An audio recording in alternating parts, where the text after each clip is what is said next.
Welcome to Manufacturing Talk Radio. Welcome, everyone, to this episode of Manufacturing Talk Radio.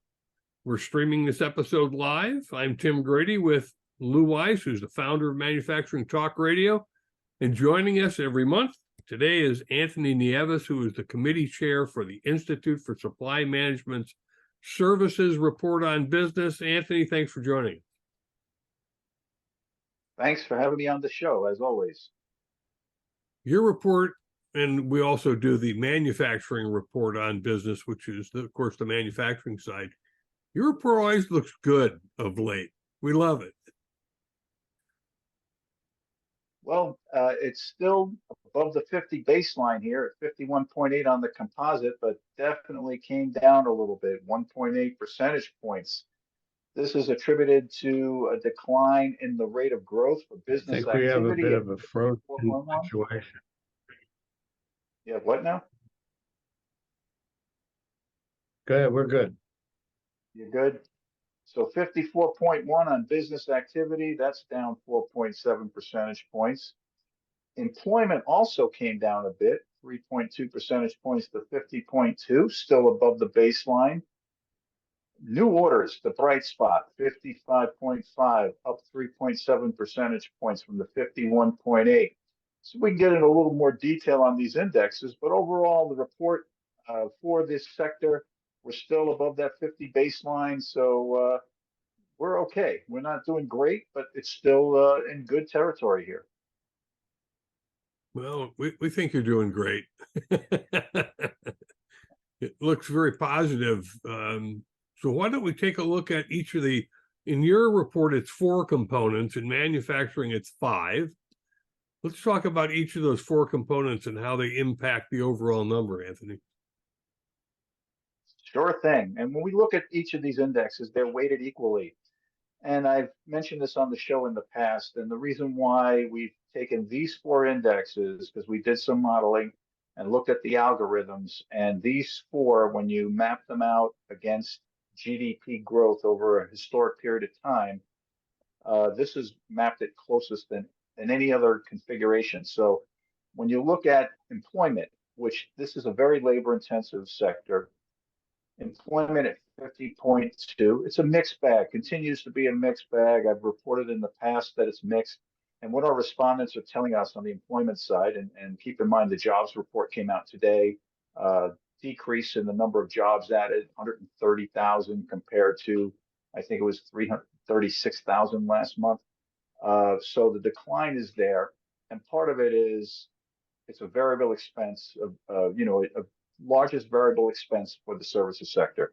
The other point is low entry level positions and middle management positions, tough to backfill. This is coming directly in comments from our respondents. So it varies by industry and by company. Overall, we're still north of the baseline.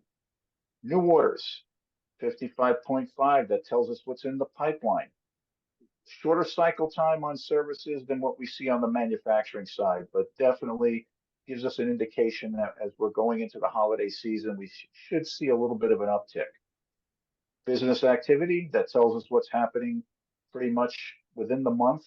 As far as activity goes, 54.1, it's down 4.7 percentage points. As we measure change month over month, still good. The last index, and I didn't do it in any type of order here, but the last index, supplier deliveries. Now, deliveries are faster. And why are they faster? Combination of things as well. Improved logistics, improved capacity, as well as efficiencies in the supply chain. The one challenge is we've seen demand come down a little bit, which also helps in that regard as far as the deliveries are concerned. But overall, when you look at the 4 indexes and we see that we're still reflecting positive growth for the month of October. Anthony, typically in these situations, some industry sectors are doing well and some are struggling. Who is doing well and who is struggling at this point, given this October report? Well, that's a great question, Tim, and it brings to mind that when you look at the rate of growth and which industry or industry performance, and it's on the second page of the report for those who are accessing the report online from ISM.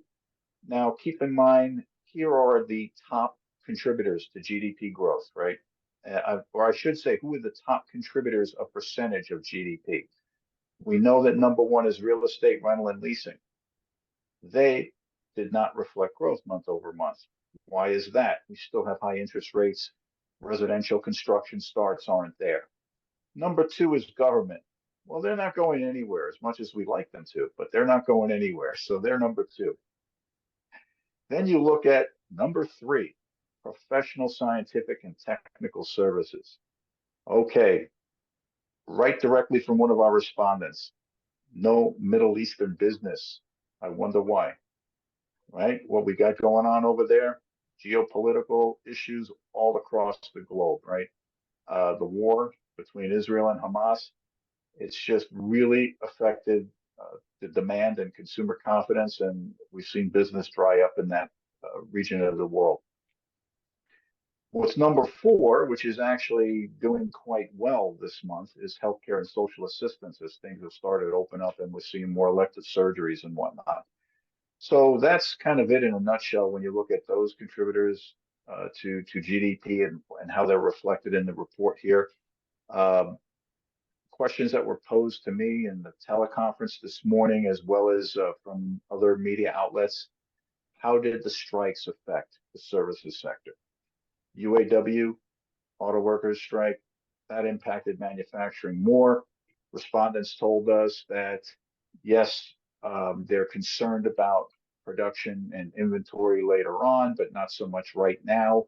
It seems that more of the decrease in demand on vehicles is because of what we have going on in the current affairs in the world. As far as the SAG after strike with the Actors Guild and all that, that definitely has affected movie theater content, streaming content. They just don't have that much content like we had in the past. You're starting to see that. I don't know if you put on your television, and for those who still have cable or other streaming devices, we're starting to see a lot of the secondary and B type shows being aired that we didn't even know they were produced, right? And they say, well, this was out in 2021. Well, never hit the airwaves, never hit anything. All of a sudden, they're starting to cycle it in there because they're running out of stuff, right? So, but again, the nature of this sector, the 18 industries that comprise this sector, very eclectic. We go from construction all the way to arts, entertainment, and recreation, and everything in between. Yeah, it's Of course, we have mining, which is not doing well. Yeah, we try not to bring that up. Don't bring I mining. know. I bring it up because you don't. I want to punt it over to Tim. Well, understanding the industry sectors is important because that's part of the reason that we do this show with Anthony and also with Tim Fiore each month, is that it's more than just that headline number. It's what's behind the headline number, the sub-indexes. So that's always interesting. Anthony, what's happening with imports and exports in the services sector? Well, it's not surprising that exports really took a nosedive. I mean, look, what we got going on, all this turmoil. We try to keep this show non-political, even though Lou keeps bringing us back in. But anyway, we're having a lot of issues. I got a beauty for you. I know you do. I was teeing that up for you, Lou. But anyway, we see the exports at down 14.9 percentage points, 48.8 from 63.7. Big change there. And imports at 60, that had an uptick, 9.4%. But, I think that we have to look at, as I mentioned in the past, exports goes back to that professional, scientific, and technical services industry I was mentioning, as well as information. That's what we export from the services sector, that knowledge management, that type of industries are participating mostly. You get some retail in there as well, but those are the two big contributors right there. So not to talk political, but I'm waiting for it. But I'm going to bring this up, and I'm not going to mention the good guys or the bad guys. this business with the IRS. The IRS is the profit center for our government. Do we all agree with that? The Nobody would government in it, agree with that. It may be true. No, it's true. It is the profit center. And now one group of people want to take $14 billion away from the IRS. And I just read an article by one of the government agencies that put out that for every dollar taken away from the IRS loses $6. So if we take 14 billion away from the IRS, from our profit center, we're losing $109 billion. That's amazing. Lou, I don't know where you got those numbers, but let's get real political on this. On the IRS front, right? Yes. Everyone talks about how, oh, the rich benefit by not being investigated by the IRS. And look, I'm not rich, so I could speak to this. The IRS, when you look at audits that happen, and the rich or the top 10% of the earners in our economy pay almost 90% of the taxes, right? When they put out 87,000 new IRS agents, who do you think they're coming after? It's the middle guy, it's the lower wage earning guy that they're looking to generate the revenue from. And the So, cheaters. And the cheaters. well, they already are focused on them. So at the end of the day, the very top that are paying the 90%, whatever loopholes they're using or everything else, they're still paying 90%. And even if there is some, they're more sophisticated than we are when it comes to offshore accounts and all that other stuff. Boy, we've really segued away from this report on business, haven't we? Well, we'll come back to that in a second, Anthony, but it's more manufacturing. The good news is the IRS won't have money to buy 87,000 guns, which they don't need to kick in our front door. Okay, so we're not going to agree on this. So back to services. So has anyone in your lifetime ever said, oh, I'm so happy to see that the IRS is visiting me? That's right.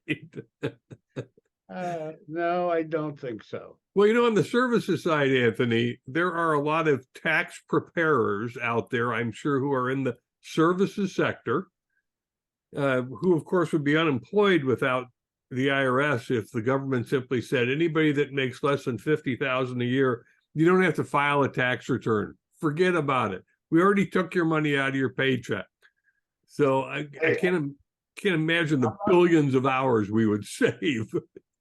Hey, I'm not running for office, but I'm an advocate for flat tax rate. So anyway, and Tim, you're doing a terrible job. You usually bring me and Lou back on point. You're just like pulling us along. Yeah, well, let's talk about prices that are still, they're increasing slower. That's always one of the things that I struggle with, and we see it both in manufacturing and non-manufacturing in the services sector.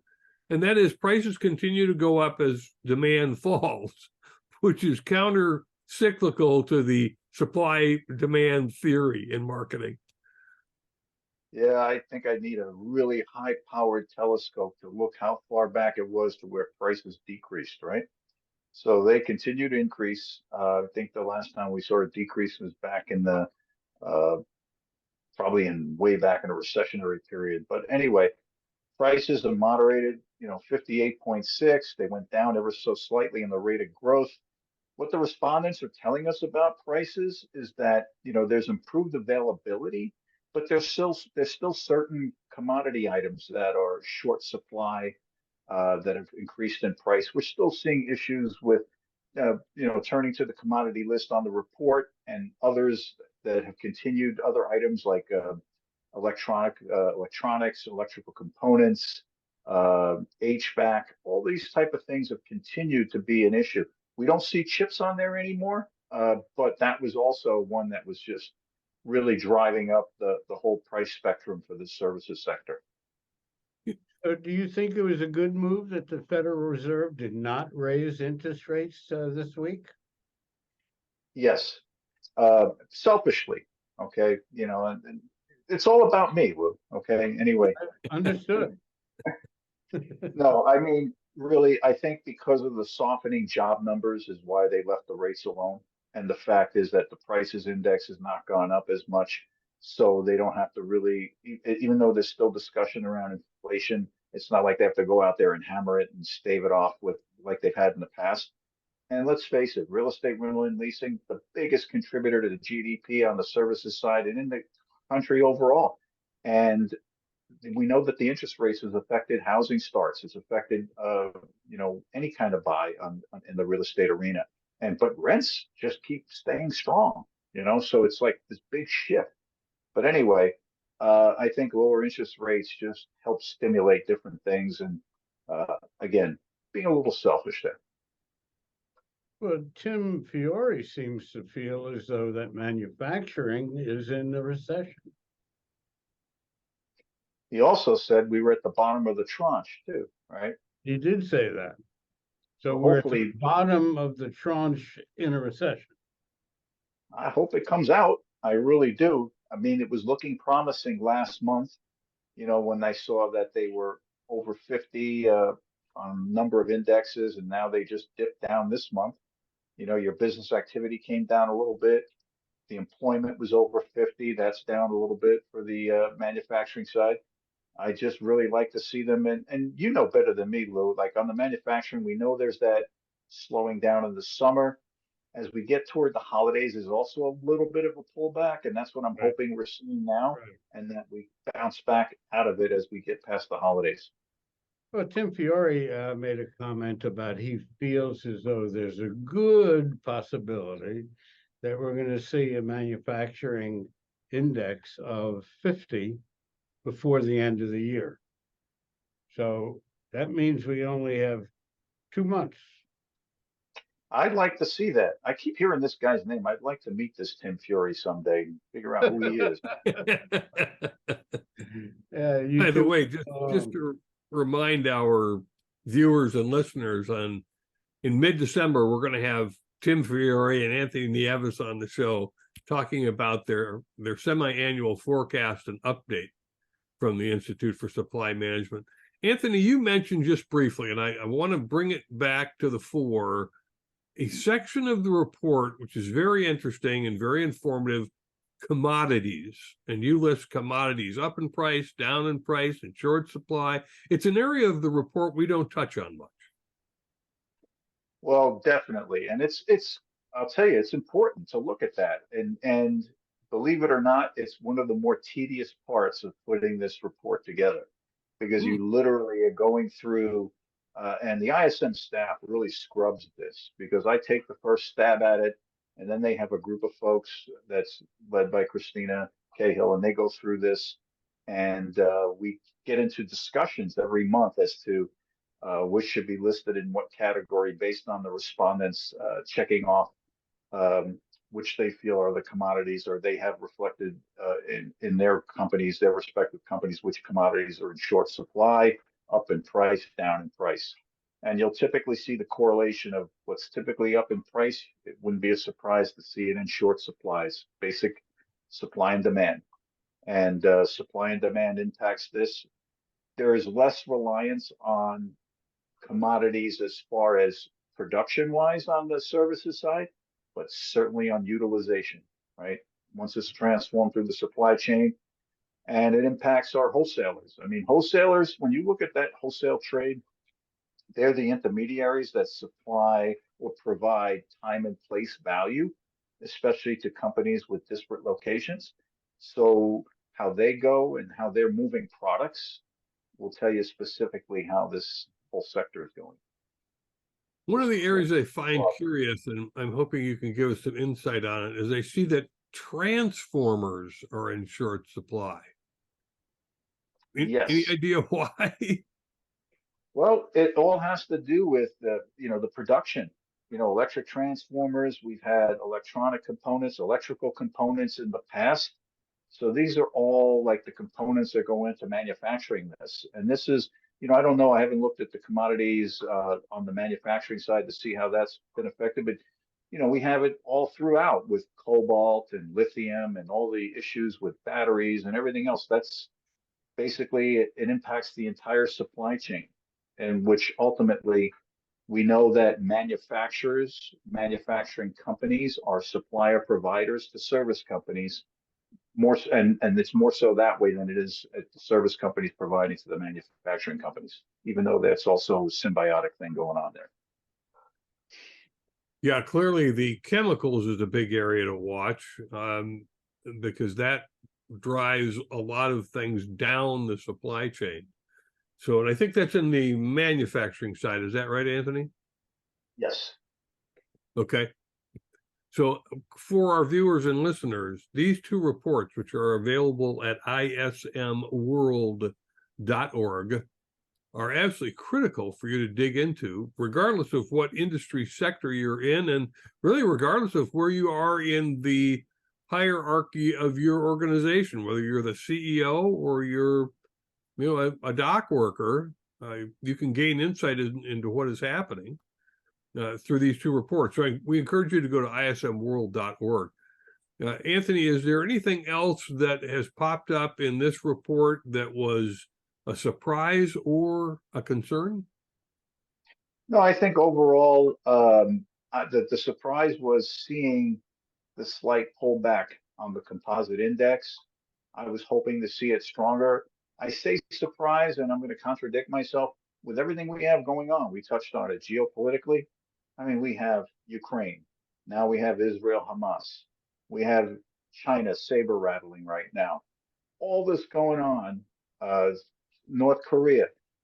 This really affects the global economy and ultimately the U.S. economy. And so I'm not overly surprised that we had a little bit of a pullback here in this sector. So is it safe to say, because manufacturers hate uncertainty because they can't plan, that the service sector doesn't like it either? No, and they're more demand pull than the manufacturing side, shorter cycle times, but it affects it all. It affects everything, all the linkage through the supply chain, which ultimately services and the respective companies are impacted. I have to say, for the Institute for Supply Management's point of view, most likely, because we have been involved with them for more than a decade now. The supply manager used to be a job in the basement behind a file cabinet. Now it's a job in the C-suite level and at the table. They got to be tearing their hair out, Anthony. Well, yes, but think about this. It's a bit of a reprieve from what we had to deal with going into the pandemic, right? I mean, we know that we have all this other positive things going on with the improved logistics, the improved capacity.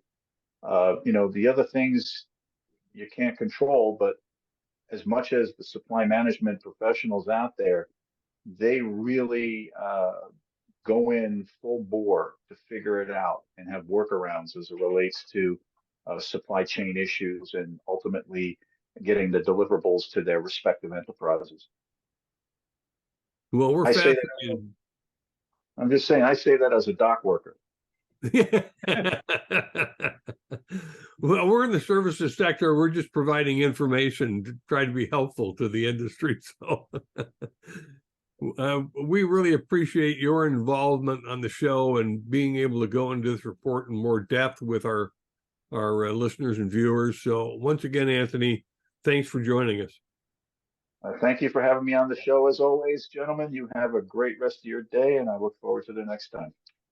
As well as I, and I'd like to also point out to our listeners and viewers that click off the like button and subscribe button and the share button and whatever buttons you see, just hit them all. It's got to be good for us. So thank you for listening, and we'll be back with you next week. Actually, our next week's shows are going to be interesting because we did go to the Motion and Power Technology Expo, and we did do 12 interviews with 4 of the major key people at the top of the heap at AGMA and a bunch of other manufacturing companies talking about the gear industry. And actually, we're getting quite a number of people listening to those. 4 of them are already up. There's another 8 that are going to be going up on Tuesday. We have something like 20,000 people have already listened to the 4 episodes. I suspect we're going to hit the 50 mark. Interesting stuff. It's a good read. Listen to it. Let us know what you think. Tim?